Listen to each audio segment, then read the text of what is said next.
the problem. So what are we facing right now? If you haven't looked around, and I'll give you the stats in another video, about 42% of the adult population is suffering from obesity. 54% of kids, that's a current estimate, suffer from at least one chronic disease. 60% of adults suffer from at least one chronic disease. This is very serious. Chronic disease meaning it limits your ability to perform daily functions, possibly taking a prescription drug every single day. Never happened. Not in the past 100 years. It was never a thing. There weren't prescription drugs that someone had to be on every single day to sustain their life. Right? Life was just sustained by your own metabolic processes and living the right way, or at least a much more efficient and cohesive way. So that's what we want to get back to, right? Living our best lives, and more importantly, not just living long, but living long with a high quality of life, meaning your last 10 to 15 years, you're not suffering from Parkinson's, Alzheimer's, and dementia, and living in a home and and you not knowing who you are, right?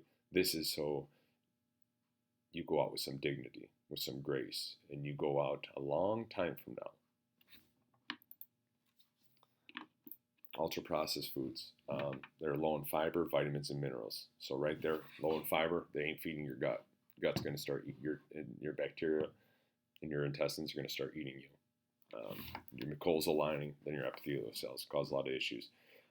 No vitamins, low vitamins, low minerals. You're going to impair your immune system for sure. You're going to impair metabolism, right? You're going to impair every body system really, but just the immunity right out the gate and the metabolism right out the gate. Why are ultra-processed foods made for all this stuff? Well, they're made in a lab, and well, they taste good. I hear that all the time when I be talking about this stuff in class. Well, it tastes good. It's made to taste good, right? There's guys literally right now guys and gals, sitting in a room discussing how they're going to create a processed food, right? How they're going to create a food that lasts longer, that's brighter in color, that's going to attract more customers, okay? And then they're putting it in a laboratory and dosing it in chemicals and adding all these different concoctions to it, so it hits your taste buds and hits certain spots of your brain and addicts you and makes you come back for more. It makes you come back for more. Even when you're not hungry, you come back for more. All of these things are done to increase shelf life, preserve texture, improve taste. They're also addicting. They're chemicals. Okay? More than 2,500 chemicals are knowingly added to ultra-processed foods. Right? Make it cheaper. Compounds that are thousands of times sweeter than sugar, and they impair you in a certain sense because these foods made in a lab, when you eat them, and so you got to give it time when you switch over to a whole foods diet and start eating like we should. It's not going to taste as good. And I say that right, like the fruit which is really sweet. If you've been eating like all of these different candies and pops and things that are just laden with these artificial sweeteners that are thousands of times sweeter than sugar, and then you bite into an apple, it's not going to taste as sweet. But give it some time, and you'll find that eventually your taste buds will rewire themselves, right? They'll straighten out the communication with the brain, and it'll taste fantastic again. You'll crave those things. So you got to give it some time, right? This processed food, it's been thought out. It's estimated 12,000 additional chemicals are unknowingly added, right? That's insane. Who knows what's in it? Flat out, who knows what's in it? During the processing, not everything's extracted, right? Some of these processed foods require extreme heat, extreme pressure, different solvents, chemicals added. There's going to be a little bit left in there. In the packaging of the food, there's going to be some leaching, kind of enters that food. 12,000, right? Who knows what those chemicals are and what they're doing to your body? No wonder people's metabolism is slowing down. These processed foods, especially a lot of the stuff we're seeing now with the plastics, is what you hear about in the news a lot, disrupt your endocrine system. What's your endocrine system? Those are your hormones. Huge disruptions in hormones, right? Which you're going to call extreme issues in mental health. See a lot of issues in the schools. What are we putting into our bodies? Kids are eating this, right? This is what we're serving a lot of our kids in the National School Lunch Program. We subsidize a lot of these ultra-processed foods with our tax dollars.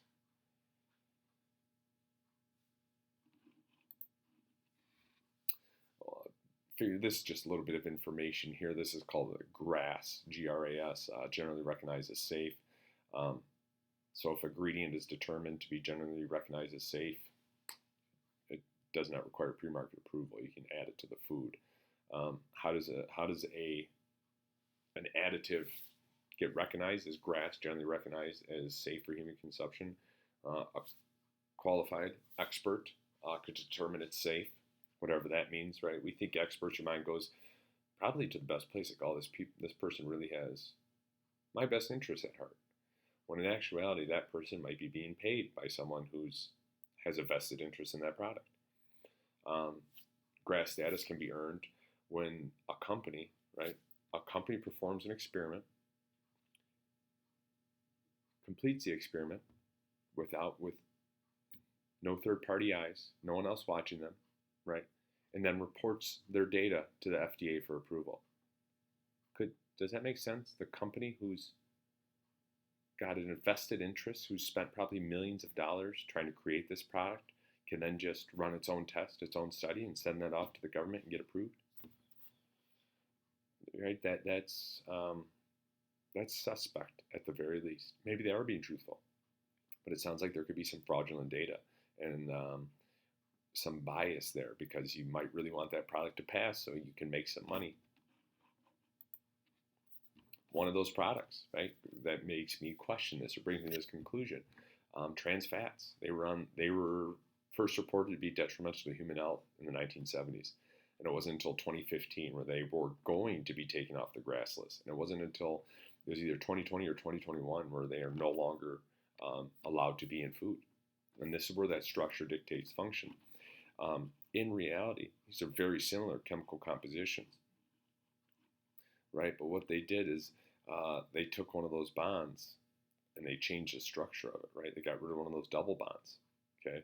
And that turned an unsaturated with a cis double bond into a trans fat with a double bond. And so the body had never seen these before, or hadn't seen them in the amount that it was seeing them. And it increases the risk of disease. They accumulate in the arteries. They cause a lot of issues. Processed fructose is another one. Sugar, all sugar is bad. Not true. Structure dictates function. Your body, when you eat fructose from fruit, when you eat a whole fruit, an apple, a banana, a blueberry, a raspberry, that fructose, nature's done some incredible things to it. Nature, God, evolution, whatever you want to call it, Mother Nature, Gaia. It comes with fiber. It comes with fructose. It comes with vitamins. It comes with minerals, right? The fiber actually prevents some of the fructose from being absorbed by the liver. It's fantastic. Some of that passes right out. Why is that a good thing?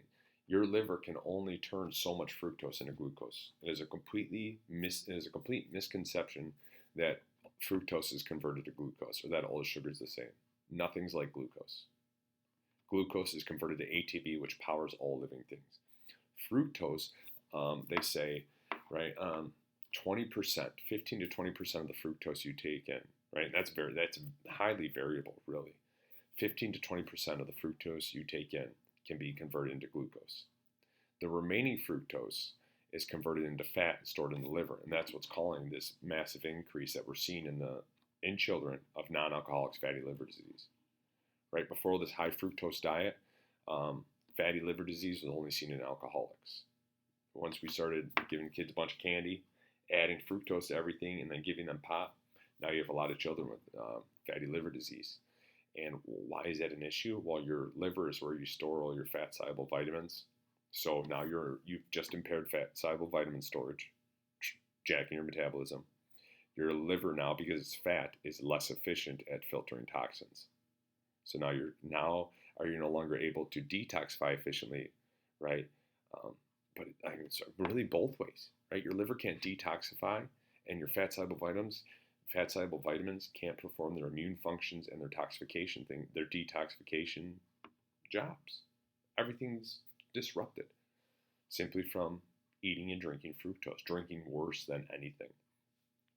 Processed fructose impairs nearly every body function.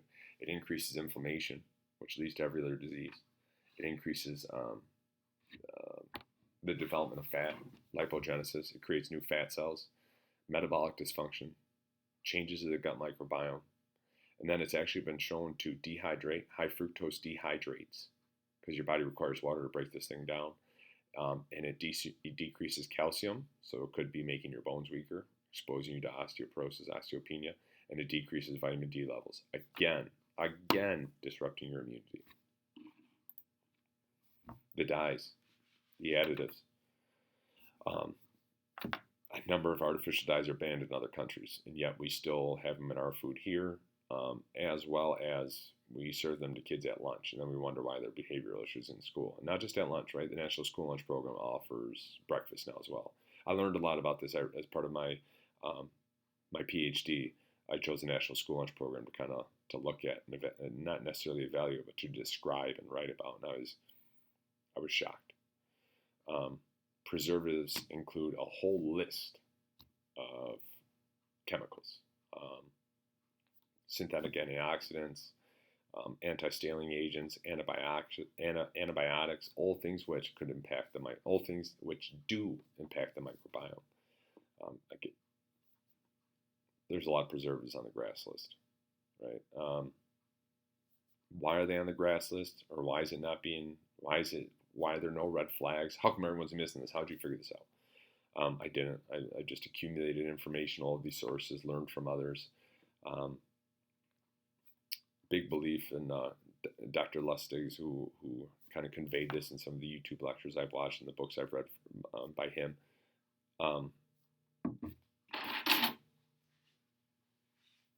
These toxins do not cause an immediate reaction, right? There's not an acute problem, meaning it doesn't happen instantly, right? These are chronic issues.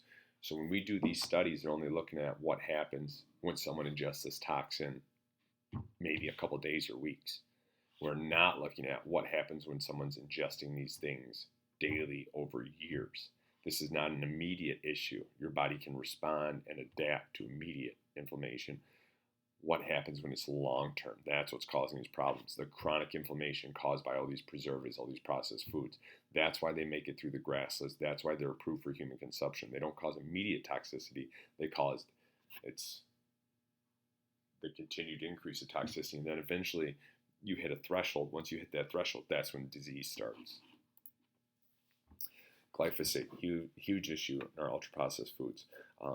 So glyphosate is used worldwide as a herbicide. Most popular herbicide used in the world. It's the active ingredient in Roundup that kills plants.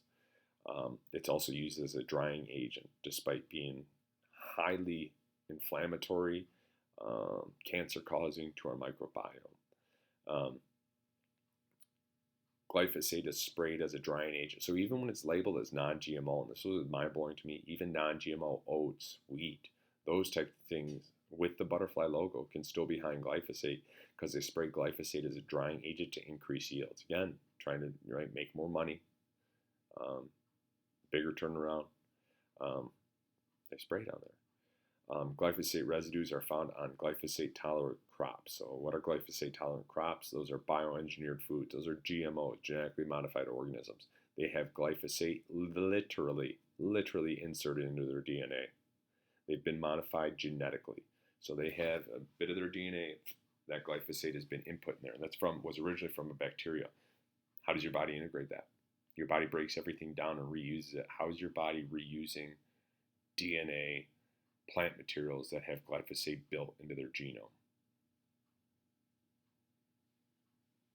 Glyphosate tolerant crops.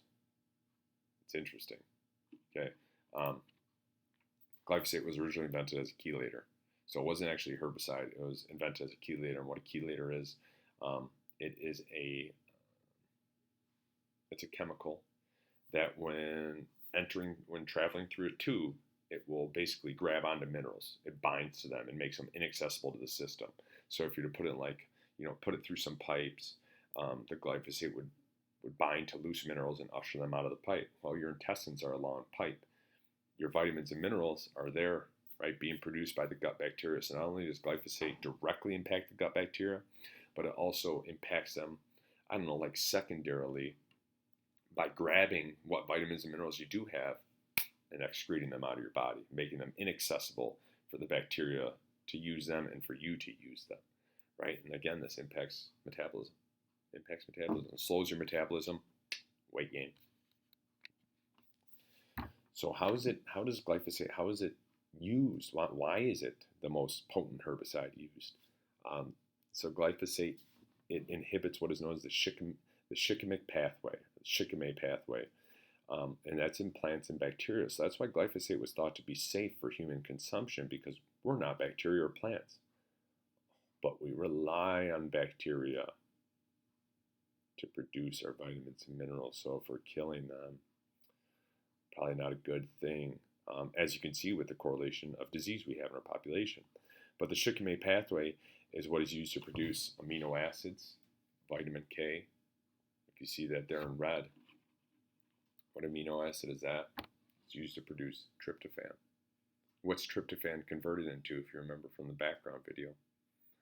Tryptophan's converted into serotonin, your mood regulator. Interesting. Very interesting. Again, inhibition of the shikimic pathway leads to gut dyssymbiosis. We need it. We need the bacteria in our gut. We need them to be healthy. And they can be healthy if you feed them fiber. Real fiber. Nothing you're mixing up in a drink either. That might help, but it's not the best solution, in my personal opinion. 99% of all commercially grown bioengineered foods are either glyphosate tolerant or produce Bt endotoxin. So Bt endotoxin, that was again taken from bacteria. So glyphosate. Story goes, there's a barrel of glyphosate. Researchers saw stuff floating on top of it. What was that stuff? It was a bacteria that was resistant to glyphosate, basically these accumulations of it. So he took one of those bacteria, took part of its genome, inserted that gene into glyphosate tolerant crops. Now you have glyphosate tolerant crops. Bt endotoxin, taken the endotoxin from a bacteria, and what the endotoxin is, it's an insecticide. So now we have plants that produce an insecticide that you're eating, that your body then uses to rebuild itself. Interesting. This is 99% of all commercially grown GMO crops. You know, and the big push I remember when I was a kid, and when I started teaching this in the high school until I really started sorting through the literature, you know, they're creating tomatoes that could be grown with very minimal water so they can feed people everywhere. Why aren't they feeding everybody? Where are these tomatoes? Right? This is what is being done. We're making corn, soy, canola, GMO, and we're putting that all into processed foods. This is, I would love to see, and I'm all for it, right? It would be nice if we were feeding people. I think we produce enough food already to feed most of the earth. But when you're taking a huge sector of that food and turning it into processed food so it can be bagged, boxed, and liquefied and sent all over the place, I don't know. 80% of ultra-processed foods contain bioengineered corn, soy, or canola. Right? And most of these, again, you're not going to go in the grocery store and get GMO corn on the cob.